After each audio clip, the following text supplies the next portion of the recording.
ចំបាប៉ោយប៉ែតទូតនបងអើយរៀមបានជុំហើយបើឲ្យអាណិតបងអ្នកចំងាយមកពីឆ្ងាយពិត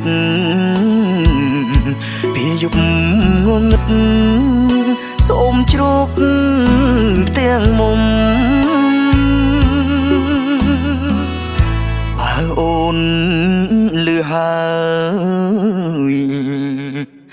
កែវឲ្យគុំខ្មាំងយប់ងងឹតណាស់បងដាច់ចិត្តសុំ